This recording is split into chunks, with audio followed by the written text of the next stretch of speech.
Happy anniversary, everyone! I don't know if you're happy or sad about it, pero it's been 1 year since the lockdown started at pasuot lang ng hat na ganito. It's a summer hat. Never got to wear it since last year. Basically, what I noticed is there are a lot of things that have significantly been reduced in our lives ngayong pandemic. Less time meeting up with friends, less patience with government inefficiencies, and generally less money spent. But the one thing I clearly noticed in the online world is we had less stories to share. Literally, mga stories, anecdotes, our experiences, how our day went, that weird encounter that we just had, yung mga chismisan sa office pantry, yung kamustahan sa coffee shop, kung open-minded ka ba, yung post-movie or episode chikahan with friends right after going to the cinemas or watching a TV series with friends. And the common culprit is obviously the lockdown.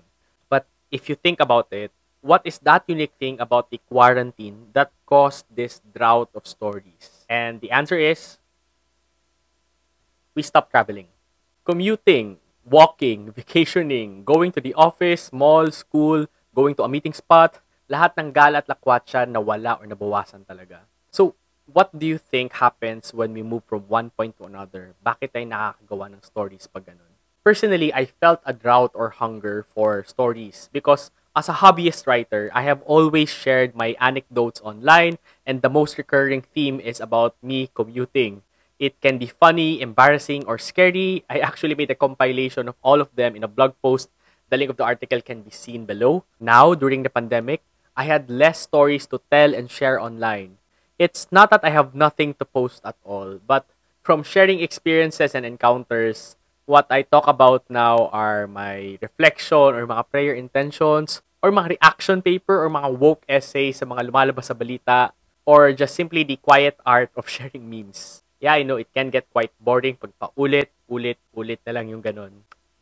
I miss the drama, I miss the irony, I miss the action, I miss the stories. If we look at the common things about the most well-known stories ever told, from Amelia Earhart, the circumnavigation of the world, and even the first man in the moon, they're all about movement, displacement, and traveling. And okay, fine, those might be too big of examples to digest, so let's go something local and highly relatable. Think about the movie plot lines we've seen. Yung mga destination movies na tinatawag. Straightforward na kayong mga title eh. Dubai, Milan, Barcelona, Meet Me at St. Gallen's, That Thing Called Sagada, I'm Drunk, I Love LU, at Hong Kong Love Goodbye. They're all about the places we go to, the people we met there, and the time we spent exploring that place. But the rants, memes, and tragic stories we now see online during the pandemic period, all of them somehow sound and look the same. Yung nilalagyan na nga lang natin ng parenthesis number just to say same, ditto, or kung ano man sinabi niya, yun din yun. Most are sad stories of losing someone or something like a job or a business. And although they are personalized stories, it's always the same theme, just with a minor difference in details. There's a lack of variety or remarkable nuances, or simply put, there is no new story. I believe stories rely on two things, exposure and or imagination. I want to focus on the former because if we rely on real-life examples, true-to-life stories or anecdotes, they require us to personally experience them or find someone who can narrate what it feels like before you can turn it into a story or a testimony. And of course, getting these experiences entails us to keep on going, to find a new place, to keep moving forward, to never cease taking small steps. Well, syempre, not everybody's into writing like I am. I just prefer to narrate my biyahe or travel stories through words. But that's not the only way. May iba who use photographs or vlogs. Some get items like pasalubong and souvenirs. And there are some with physical proof that could be a conversation starter like a tattoo, a sunburn, or a bruise or scar. All of them answer the question, o ano nangyari? O anong ganap? What makes travel stories so interesting, so original, is that there are many variables coming into play that can make one story totally unique and different from the other. Yes, possible naman we ride the same jeepneys or buses, or sure, we can go to the same destination, but not all of us travel at the same time with the same set of fellow passengers, having the same perspective, or not all of us are in the same mood. At minsan sabaw ka lang, nagsasabi ka ng paraho para magbigay ng bayad. And so the monotonous life becomes colorful because we can consume or create these stories. And I miss them. Well, the good news is we can still tell stories even if we do not move or travel. Unfortunately, the pandemic is still here. I previously mentioned that stories can be derived from exposure or imagination. And granting that it is easier to come up with a story through experience, we can still develop something out of nothing as long as we can imagine and be creative.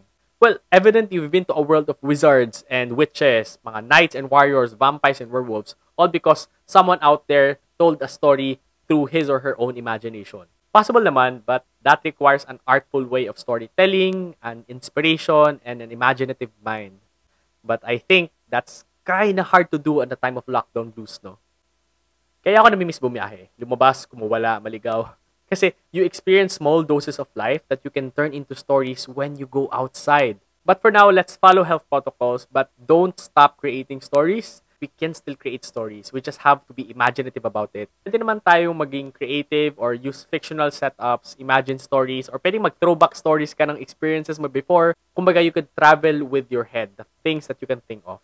I am Andrew B, and with my experience with the pandemic so far, I do miss commuting and sharing stories about it, but I was able to keep writing through imagination or borrowing stories of other people. And at the end of this video, you will see some links of the stories I made.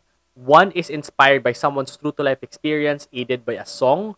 And the other one is a total work of fiction na pwede mo palang makasama sa jeep ang taong nakatadhana sa'yo. My creative work and my personal experiences are some of the things you can see in my channel.